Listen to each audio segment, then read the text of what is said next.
The question is that the amendment be agreed to, and I call the honourable member for North Sydney. Thank you, Deputy Speaker. Australia's primary environmental law, the EPBC Act, is broken. The state of our environment is deteriorating, and right now this government has a once-in-a-generation opportunity to strengthen Australia's environmental framework.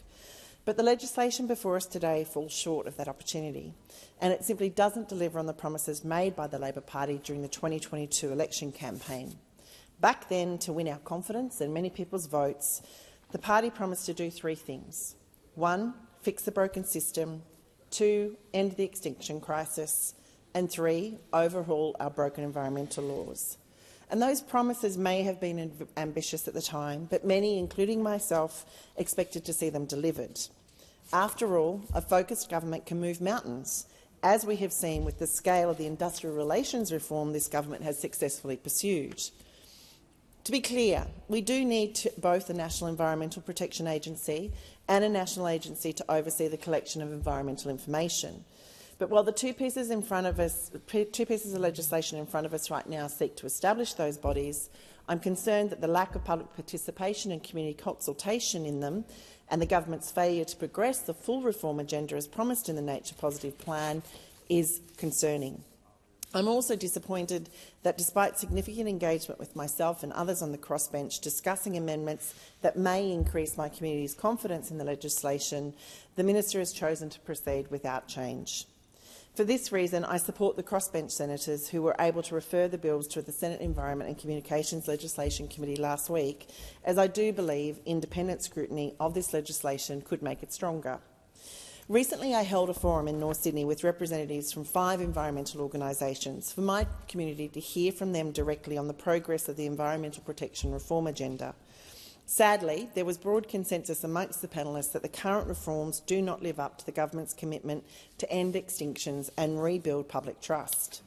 The insightful questions asked by the audience that night and the discussions I had with community members both before and after the panel made it clear there is still a trust deficit when it comes to environmental decision-making in this country, and people do not doubt that the current legal system is designed to protect our environment is broken. This government has made much of the 2021 State of the Environment report, which told us of the condition of rivers, reefs, wetlands, soil, native vegetation and biodiversity, and its continued decline at a terrifying rate, whilst the list of plant and animal species identified as threatened or endangered has been lengthening. Australia has lost more mammal species than any other continent, has one of the highest rates of species decline in the developed world, and is the only developed country that is a deforestation hotspot. Meanwhile, climate change is compounding damage from deforestation, invasive species, pollution and urban expansion. And this poor environmental scorecard is arguably only being enabled by our broken Commonwealth environmental law. Professor Samuel's scathing review of the Howard-era EPBC Act painted a dire picture of a dysfunctional legal framework lacking integrity and in need of fundamental reform. Professor Samuels found a lack of public trust in the Act's ability to protect nature stems from poor transparency, inadequate opportunities for community participation in decision-making and approval processes, limited pathways for legal review, and perceptions of poor accountability for government decisions. Yet 2 years into a 3-year term, we have seen no significant improvements in any of those areas from this government. In 2022, the Albanese government released the Nature Positive Plan, articulating its commitment to reform Australia's environmental laws. The plan was ambitious, but nothing more than what was necessary. Late last year, then, the government introduced the first stage of reform, legislating the nature repair market and expanding the water trigger in the EPBC Act. At that time, I expressed concerns we were putting the cart before the horse, building a mechanism that allowed those that wish to destroy to simply pay their way out of it. The Minister assured my community that my concern was not warranted, that the national protection standards would be in place before the market came into effect. Then, in April this year, the Environment Minister announced the Nature Positive reforms would not proceed as planned, but rather would move forward at a slower, staged manner. Concerningly, we now don't have a definitive timeline for the delivery of the one thing that absolutely underpins all of this reform, the new national standards. And it seems this government has overpromised, and will now underdeliver. Establishing the EPA and the EIA were identified as two priorities within the government's nature-positive reforms. But as they exist in the current legislation, many, including myself, are concerned they do not meet the ambition originally promised. Many of the objects, functions and duties of the EPA in relation to public participation, transparency of decisions and accountability in government's mechanisms are not included in this overriding governing legislation. As a result, with an election due in the next 10 months, my community is concerned the next critical stage of the nature-positive reforms will not be delivered. That would leave us with flaccid agencies that are as impotent as the laws they are tasked with enforcing. With significant aspects of the nature reform package relegated to stage 3, with no due date, the new tough cop on the beat, the EPA, will actually be a rookie cop, enforcing the same weak, out-of-date laws. I acknowledge the Samuels report recommended a stage approach to the nature-positive reforms and that Professor Samuel has himself supported the minister in the approach the government's taking. But even so, I remain concerned that if this government fails to deliver all 3 stages in this parliamentary term, the reform to date could be wasted. 2 years was long enough for this government to deliver the most significant industrial relations reform this country has seen in decades. 2 years should have been long enough to also get this work done if it had been prioritised to the same extent. Speaking now to the specifics of the bills. The Nature Positive Environment Information Australia Bill establishes the head of Environment Information Australia, setting out their functions, including preparing a reporting framework and State of the Environment reports, maintaining environmental economic accounts and identifying national environmental information assets. Looking at it in isolation, I'm broadly comfortable with it. The second piece of legislation, the Nature Positive Environment Protection Australia Bill, establishes a statutory agency to be known as Environment Protection Australia, and it's that bill and the Transitional Provisions Bill that I want to focus on. The Nature Positive Plan promised an independent EPA, established to undertake regulatory and implementation functions under the EPBC Act and other relevant Commonwealth laws.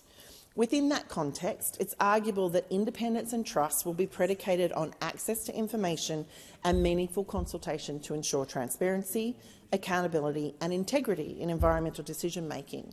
And therefore, these principles should be at the heart of the EPA and be present in the primary legislation. Yet currently they are not there, with the recent Narrabri gas project in the Kylea forest providing a great example of what can and will go wrong when meaningful consultation is not at the centre of project development.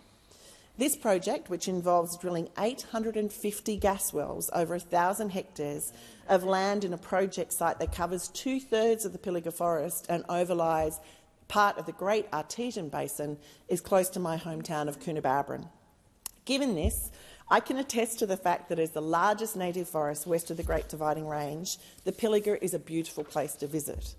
Importantly, it's home to several threatened species, including the koala, Kylea mouse, regent honeyeater, superb parrot, spotted-tailed quoll, southeastern long-eared bat and the swift parrot. When this project was proposed, Mr Deputy Speaker, a phenomenal 23,000 submissions were made, with 98% opposing the project. However, the then Environment Minister's statement of reasons for approving the project only addressed public submissions in 5 of 670 paragraphs, and the community got no explanation of how their submissions had been considered in coming to the final decision. And that says everything that needs to be said about how broken this current system is. Under it, ministers can tick the consultation box, but that doesn't mean they have meaningfully engaged with the community. Rather, meaningful public participation occurs when a decision-maker engages genuinely with public feedback, uses it when coming to their decision, and explains to the public with full transparency how they got to the final decision. To not have those requirements in this primary piece of legislation seems to make it fundamentally flawed. Genuine consultation should be understood as, at a minimum, the decision-maker's duty to respond to the substantive concerns and arguments put forward in the public submissions process. As Professor Samuel said himself, effective, outcomes-based decision-making where the community can engage with the process and understand the reasons for decisions is the primary way to improve trust. Leaving consultations to matters of policy and giving proponents the power to control if, how and when that consultation happens is not in the spirit of the recommendation, observations or calls to date. The regulator should have the responsibility to ensure access to information and meaningful consultation, and the time to ensure that responsibility is now, when the legislation is before us to establish the EPA. And that's why I will be proposing amendments to bring this level of responsibility, integrity and accountability into the EPA through this bill before us. Ultimately, Mr Deputy Speaker, the fix is not hard. It simply requires the bill to be strengthened to ensure the EPA is responsible for community access to information about proposed developments and that the community has an adequate opportunity and timeframe to express their views. As it currently stands, this is not the case, with that responsibility delegated to project proponents. And I've got to say, that's a bit like putting the cat in charge of the milk. There are several other elements of this bill that I believe should be improved. They include the governance model of the EPA, which many in my community currently believe is inadequate. Established as a single-member regulator, the legislation does not allow for a statutory board to provide independent guidance or strategic direction to the EPA CEO. Rather, an advisory group will provide expert advice to that person to support decision-making. However, as it's currently drafted, both the makeup of and the advice received from the advisory group will be opaque. This risks enabling politicisation or conflicts of interest and could be easily fixed. Secondly, the EPA Act's objects and CEO's functions are currently nondescript and do not reference several important concepts, including community rights or climate change. Again, these could be easily addressed were the legislation to be amended to include clearer objectives and duties to the public, including the provision of information about proposed actions and a responsibility to ensure meaningful consultation. Interestingly, unlike many state EPAs, the national EPA is currently not required to develop or implement a charter of consultation, and this is more than a little concerning given it's a break from current best practice.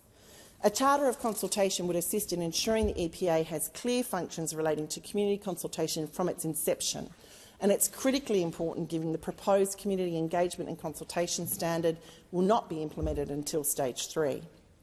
While the bill provides for information about decisions to be published on the register, it is silent as to the level of transparency required, and again, I think this is a missed opportunity. Best practice is to ensure crucial concepts are defined and contained in primary legislation, and I urge the Minister and her team to please ensure that is the case here. Finally, it's inarguable that climate change is the biggest threat to our environment, yet climate considerations are not currently integrated into our national environmental framework, nor are they proposed to be integrated under this new legislation.